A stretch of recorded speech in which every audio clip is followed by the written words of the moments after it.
Hey guys, how's it going? It's Al. Week 9 is here, and I've got my running back rankings, my number 1 through 24, to go over all of your start-sit questions. It's all right here on this list. There's a bunch of teams on bye. We have, 13 games on this slate? So this should take care of all of your start-sit questions. If you have a question, should I play this guy or this guy? Play the one who's ranked higher. If it's pick 2 of these 3 running backs for me to start this week, pick the 2 that I have ranked higher. This is your one list, your one-stop shopping spot to answer all of your start-sit questions at the running back position for week 9 so that you can help beat all of your friends and family in your friends and family leagues. Let's go. He's a legend.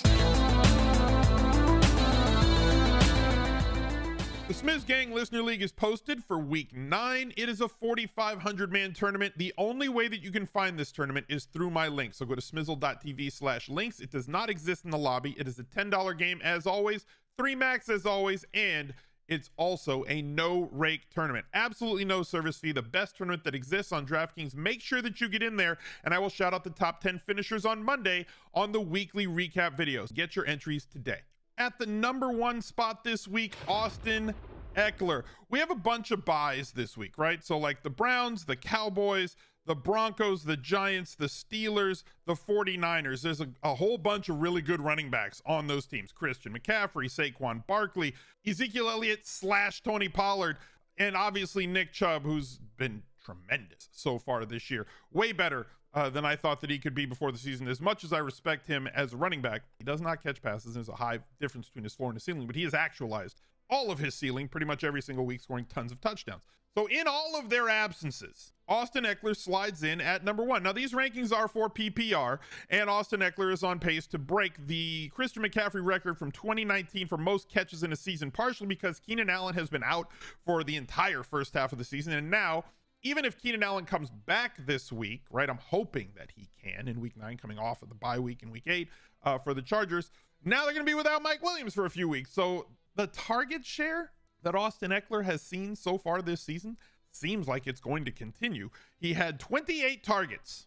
I want you to digest this in the last 2 games. 28 is a lot, even for like the number 1 wide receivers in the league. If you tell me that a wide receiver is averaging 14 targets a game over the last 2 games, you're gonna be like, wow, I gotta play that guy. Well, now you're getting a wide receiver 1 who also has scored 5 touchdowns on the ground in his last 4 games. So you're getting a running back 1 and a wide receiver 1 all wrapped into one perfect little spot that you were drafting around the middle of the first round. So like Austin Ekeler has exceeded all of his expectations at the running back spot this year, averaging 25.4 fantasy points per game in PPR. At number 2, Derrick Henry. I do want to congratulate Derrick Henry once again for his ownership stake in the Houston Texans. 38.8 fantasy points last week, averaging 22.5, has seen 30 opportunities each of the last 3 games that the Titans have played. And it's not like he was far off of that in the 2 games prior to that. Opportunities being defined as attempts plus targets. He had 27 opportunities against Indy in week 4, and he had 26 in week 3. So like we're just ramping up. It's November at this point, but you know, we're ramping up for December 4 weeks from now, and they're just giving him 30 opportunities a week. Anybody who's getting that sort of a volume, even as massive underdogs, right? 11-point dogs against the Chiefs this week, they're going to give him his touches. He's going to average really good yards per carry. The only way that you're not starting Derrick Henry is if you have 2 other running backs in the top 5 or 6, and you're saying, you know what, I'm not going to take the chance that Henry gets completely scripted out of this game because you think that Kansas City is going to be up like 21 in the first half, and then he only gets like 15 total touches or opportunities in the game. I don't see any path to that happening. I still think he gets 25, even in a game that they may lose, but this defense has done a pretty good job. The last time he got scripted out was week 2 against Buffalo. In Buffalo, similar situation in Kansas City for this one, where he only got 13 opportunities and got 8.5 points. That's the difference between the Derrick Henry floor and ceiling. I am still willing to bet on the ceiling here. You're not sitting him if you have him. That's just the reality of all situations. Behind him, I have Alvin Kamara. Now, I had him ranked really high last week because of the tremendous target share that he's gotten. Another guy where you're getting an RB1 and a wide receiver 1 in the same spot. 27 targets. 28 targets the last 3 games. The 2 games prior to that, 13 total targets. The floor for Alvin Kamara targets right now, with Mike Thomas and Jarvis Landry both sidelined, they just don't have reliable wide receivers outside of Chris Olave who can command enough targets that they don't have to script a whole bunch of Alvin Kamara usage in there in the passing game for them to be an operational offense, so to speak. Alvin Kamara also got off the schneid when it came to touchdown scoring last week. He had gone 7 weeks with no touchdowns, and then last week busted out with 3 touchdowns. Expect him, as the volume persists, to score touchdowns on a more regular basis. It was completely outside of the normal for him to not score touchdowns through 7 weeks of the season. Obviously, it course corrected last week. Now, don't just say, well, it's going to rubber band back the other way. The amount of volume that he gets, he has an expectation of like 0.75 or 0.8 touchdowns per game. He just hasn't gotten there throughout the year. So expect better in the second half from Alvin Kamara. One, on a volume standpoint, he's got like a floor of 15, 16 with the current usage that he has, but a ceiling of 30 and 40 when you factor in the possibility of him getting touchdowns and racking up like 150 plus scrimmage yards per game. Josh Jacobs had himself a bust week last week, but now gets a nice bounce back spot in Jacksonville. Jacksonville's defensive line is extremely strong, but they do want to establish the hell out of the run. I'm willing to throw out the outlier games at all times. And a game where you get shut out, like there are not very many shutouts in the NFL, right? And these dudes are hyper competitive super soldiers who are going to take that extremely personally. And they get to face off against Jacksonville this week. I expect Josh Jacobs to be up around 20 to 25 opportunities once again. One of the league leaders in terms of inside the 5 carries. This is what you want out of your running back. And even in that game where they got blown out, still had 4 targets in that game. So for PPR purposes, he is much better on a week in, week out basis this season with the new coaching regime than he was in the last situation that he had last year. Joe Mixon, coming off of not a great game, only had 8 carries, but mixed in 9 targets in that game where they got throttled by Cleveland in Cleveland. 17 opportunities, only averaging 14.6 PPR fantasy points per game. The 7 catches really saved him. Now he gets Carolina's defense at home, bounce back spot. They really have to resort and refigure themselves out in the absence of Jamar Chase. So this is a nice spot, in my opinion, for Joe Mixon to kind of, and the Bengals more specifically, to reestablish what their identity is without Jamar Chase in that offense. They're favored by 8.5. They have a team total of like 26.5. Very good environment for scoring, as we saw the Falcons just tear them to shreds again last week. This is a good spot for Joe Mixon. I have him at number 5. At number 6, we have a helium watch for Travis Etienne Jr. This kid is one of the fastest risers in the league at the position over the last 3 weeks specifically.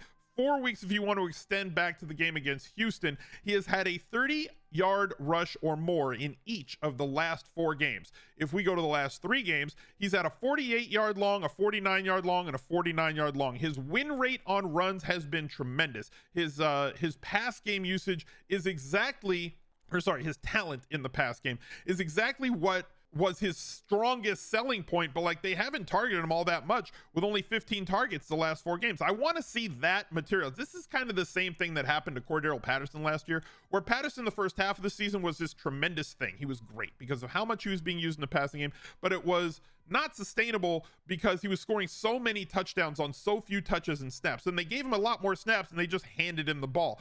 Targets are worth more than carries. Now, if you're super efficient with your carries, and Etienne has been very efficient with his carries the last 4 weeks, averaging 7.1, 8.6, 8.1, and 6.5 yards per carry on the ground, mostly attributable to the fact that he has broken off long runs every single week, scored touchdowns in his last 2, with 28.2 fantasy points and 22.9 fantasy points the last couple weeks. This punch and Judy offense for the Jaguars, they don't take many shots downfield. They don't really have the wide receiver core to be able to do that, so that everything is kind of dink and dunk. But they have enough reliable receivers to move the sticks, and Travis Etienne has worked himself into being, since the James Robinson trade, the centerpiece of this offense. Great matchup for Aaron Jones against the Detroit Lions, coming off of a 143-yard rushing performance with 5 targets in the passing game.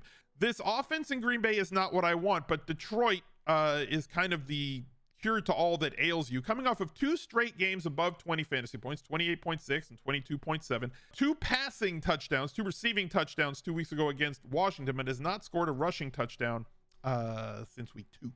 Hopefully that kind of changes itself. A lot of opportunities to be had this week for this offense, and specifically Aaron Jones. Expect a heavy dose of him. I'm projecting 23 opportunities in this one based on how this offense has worked so far this year, which is to say it has not worked well. I could see him going well above that. Dalvin Cook comes in as my number 8 in week 9, 20 carries last week, 6 targets. That's the volume that we need. You have to give us that, okay? Please, Minnesota, please. You have this great weapon out of your backfield. He is a fantastic release valve for Kirk Cousins when not targeting Justin Jefferson or Irv Smith, who may or may not be able to play this week with the injury that he sustained, or the aging Adam Thielen, who seems to be aging faster than normal. Like it's not great. 100 yards not from scrimmage, 100 yards on the ground last week, 141 yards from scrimmage. He has broken off a 30-yard run last week, a 53-yard run in week 6 before their bye week. They have to hang their hat on those two guys. It has to operate around Dalvin Cook on the ground with getting over like 24 opportunities every single week. And it has to operate through JJ getting 10 targets every single week. This is what is best for this offense. It's also what's best for us in fantasy. Hopefully they can make that a thing. Look, there's a lot of bye weeks, right? The Browns, the Cowboys, the Browns, the Cowboys, the Broncos, the Giants, the Steelers, and the 49ers. And I guess everybody's going to be really happy since you guys were really upset last week that I did not have Ken Walker in my top 12. And I made my arguments as for why. And he had 12 fantasy points, which squarely put him well outside the top 12 last week. He's in the top 12 at number 9 this week. Look, the story with Ken Walker is going to be the same week in and week out. He profiles like Nick Chubb did a couple of years ago. He profiles like Derrick Henry did a couple of years ago. Not last year and not this year, but a couple of years ago, where this is a running back who's going to have no involvement in the passing game, has a very good skill for breaking long runs. In week 7, a 74-yard touchdown in the fourth quarter with like 6 minutes left. In week 6, a 34-yard touchdown run. In week 5, when he came in relief of Penny, who left that game, 69-yard touchdown run. All of that is great. However, that is not very sustainable on a week in, week out basis. He can do it multiple times throughout the year, but projecting that he's going to have that every single week is dangerous. So last week, he had a 16-yard run as his longest. Ran it 18 times, did get 2 targets. So 20 opportunities is something that Ken Walker III is going to have every single week. That is a reality. They're going to get him the football. But if he does not break off like a 30 to a 70-yard touchdown run, he has to score multiple touchdowns from inside the 5, which means that this offense has to operate in positions where they get inside the 5. And then when they get there, they don't throw it to Disley or Fant or DK Metcalf, who are amazing targets when you get in there with drastic mismatches on the outside. So he's fighting for touchdowns on this team. He has to score them from deep. And that's just not something that's extremely sustainable. I have him at 9 on volume, but this is a PPR ranking. And the fact that over the last, let's say week 5, 6, 7, and 8, he had 5 targets. 2 of those games, he had 0 targets. 2 of those games, he had 0 catches. He has 3 catches over that span. His floor is lower than I believe people are willing to admit. It's not hate for the kid. I think that Walker is a tremendous talent. But like in fantasy, you're going to have to stomach some bad weeks. I almost put Ramondre Stevenson ahead of him. I have Stevenson in here at number 10. Okay, I have a couple guys who are going to catch passes behind Ken Walker, and I could reason keeping Walker down at 11, but I put him up at 9 because I think that they're just going to establish the hell out of it this week, and there's more touchdown expectation this week from in close for him than not. But like Ramondre Stevenson, 16 targets the last 2 games. The last 4 weeks, averaging like 23 PPR fantasy points, 17.1 on the season, but he has completely taken over this job. 16 attempts, 8 targets. That's 24 opportunities. 19 opportunities on 8 targets in week 7. 24 opportunities on 5 targets in week 6. This is his job. Now they get Indianapolis, who has really struggled this year on both sides of the football. That franchise is a complete mess in 2022. Ramondre Stevenson, it looks like a guy, profiles like a guy who's going to have 16 plus fantasy points pretty much every single week. If you got him, you're starting him. I've been on him all offseason. Hopefully you guys watched all the offseason videos on like the 0 RB targets that we had, late round league winning type running backs. He was in every single one of those videos. Hopefully you picked him up around pick 130, 100 to 130, depending on where you were drafting over the summer. Leonard Fournette gets the drop down here in this spot, right? Like, he was the other guy that I was going to rank ahead of Ken Walker, and I just didn't. I kind of chickened out. I don't know why. So, like, probably just because this Tampa Bay offense has been horrible. Now they got to deal with the front seven of the Los Angeles Rams, who are coming off of another brutal beatdown from the San Francisco 49ers. They just can't beat the 49ers in the regular season.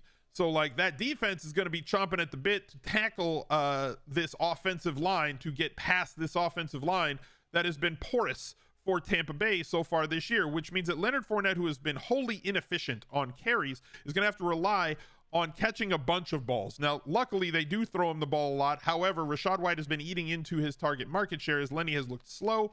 I have him here at 11. You understand what you're buying into. He does have 5 touchdowns on the year. He is their primary goal line back, so there is touchdown possibility, though the total in this game is 42.5.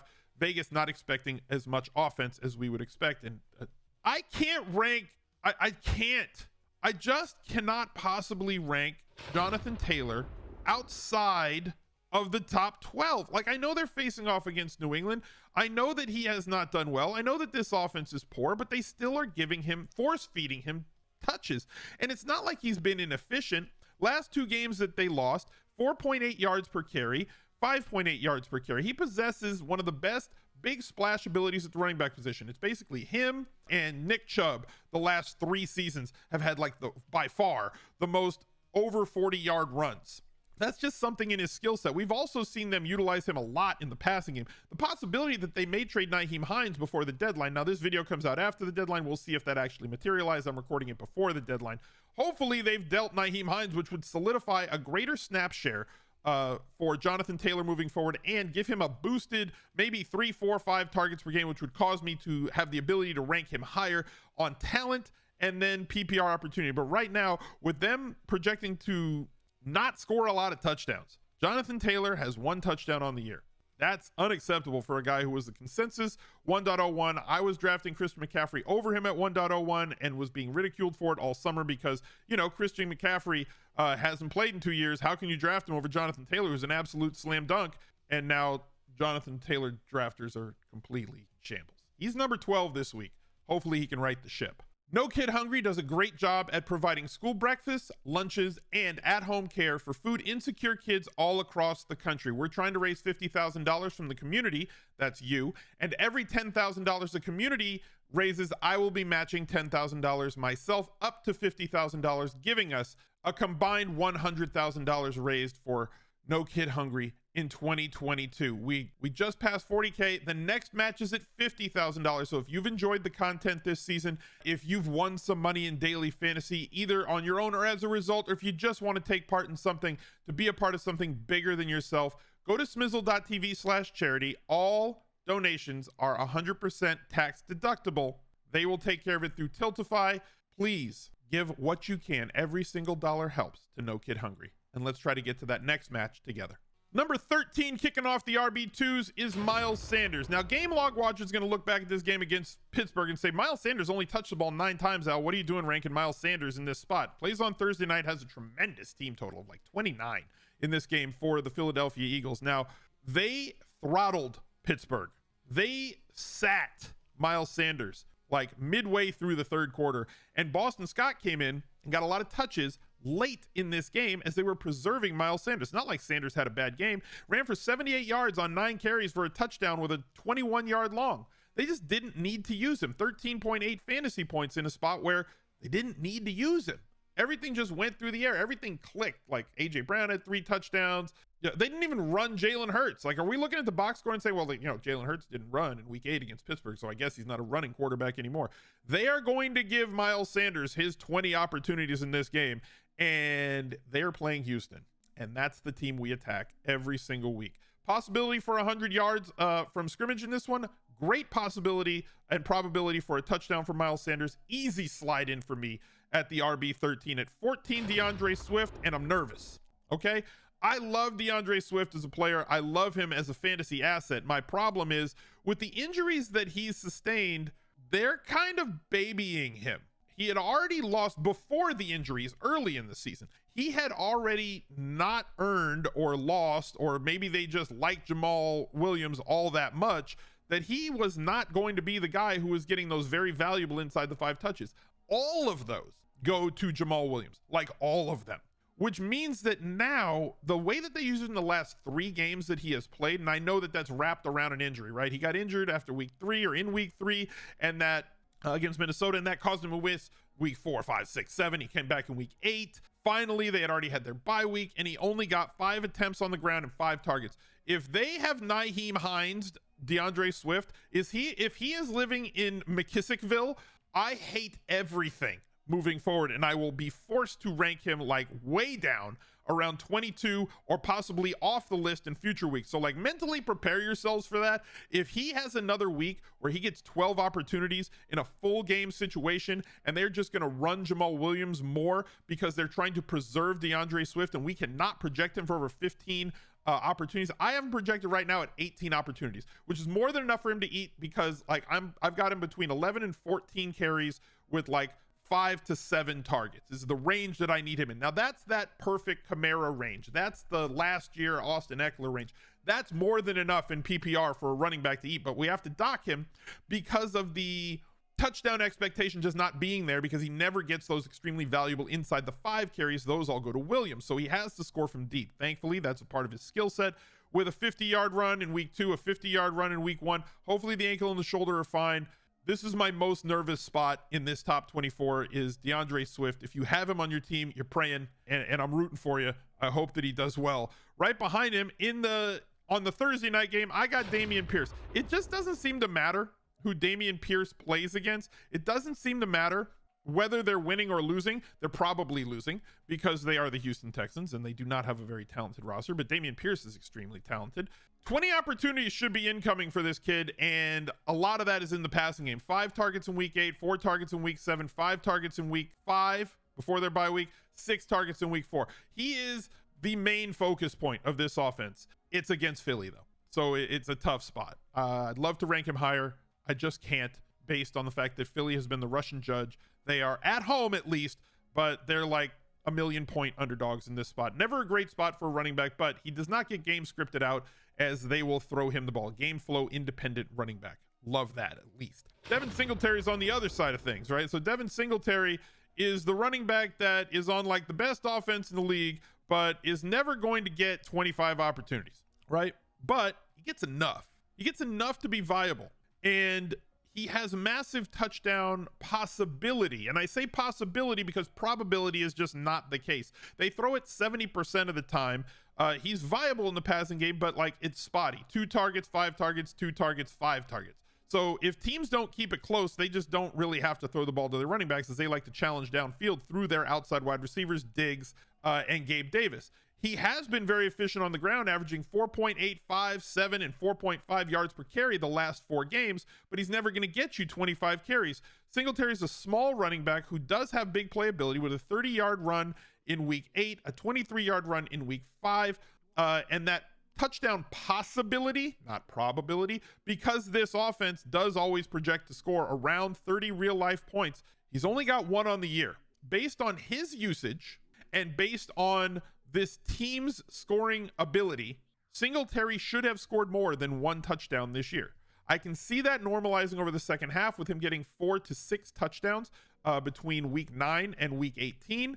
And that may materialize against the New York Jets, who are very difficult to attack on the outside because of their talented cornerbacks, that Singletary may get some extra dump offs in this one and see 5, 6 targets and possibly find his way into the end zone, which is why I have him ranked ahead of Deontay Foreman, who has looked tremendous. The 0 running back crew, those drafters, the running backs don't matter group, like they're thriving.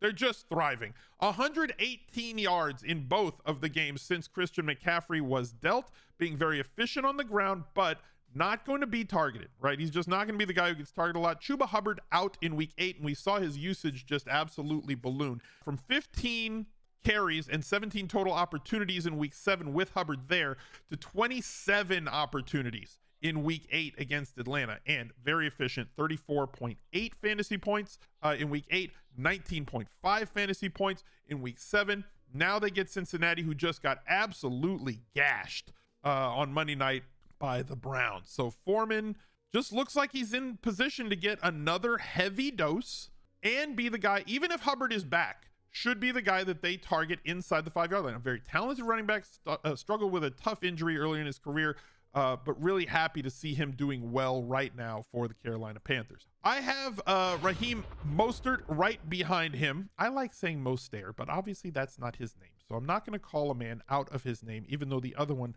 sounds, it's got a little more je ne sais quoi. I don't know how to put it. A little I don't know what. I like that he's on this offense and they do such a great job of moving the football and have so many opportunities in the red zone and inside the 5, but he's never going to be a 25 touch guy, right? So that's why we can't really keep ranking him much higher. He's an RB2, which is, look, honestly, he was an 18th round ADP. You could have had him all through the summer in the 18th to 20th rounds because drafters hate players who have been injured before. And I get it with Raheem Mostert, that he's been injured so much over the years that people did not trust that he could, trust is a strong word. They did not trust that he could stay healthy for an entire season.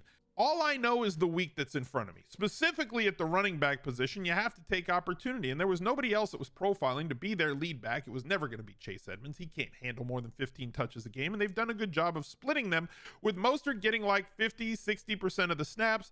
With all of the inside the 5 carries, he is obviously a speed back, as well as having some size to him that if he gets out in the open field, we have not seen him break a really long run this year, which is surprising. One, based on the offensive system, the same one that he was running back in San Francisco, how many light boxes he's running against, but a 13-yard long in week 8, 12-yard long in week 7, 16-yard long in week 6, 24, 25 in weeks 5 and 4.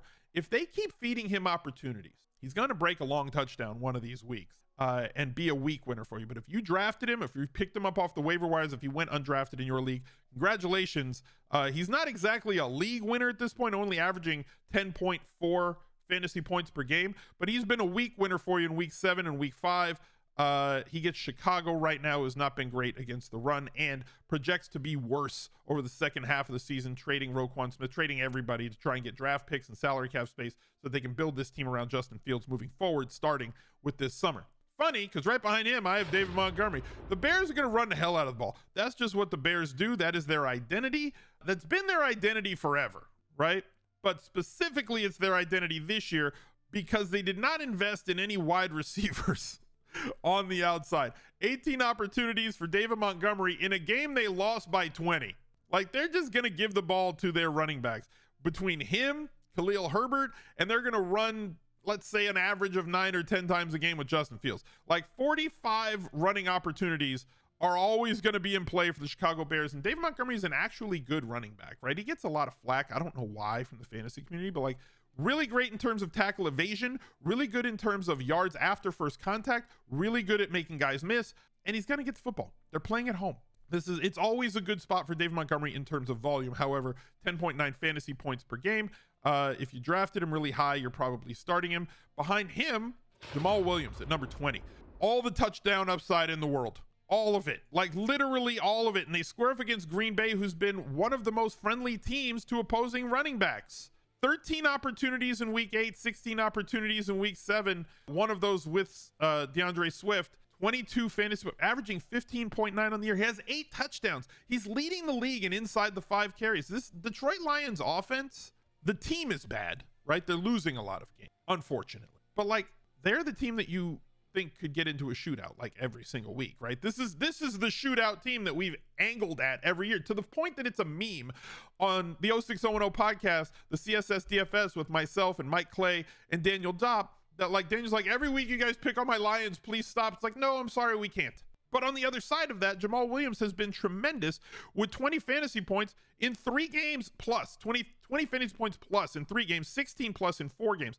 Really big difference between his floor and his ceiling. He's very touchdown dependent with multiple touchdown games in 4 games this year, just because they get in there and Coach Campbell just feeds him the football. So massive touchdown upside, but dangerous because he's not going to get you 100 scrimmage yards more often than not, especially in games where DeAndre Swift is there. So you are hoping that they get the ball inside the 5, which they've done repeatedly. And when they get in there, Jamal Williams gets his chances. Behind him, Michael Carter.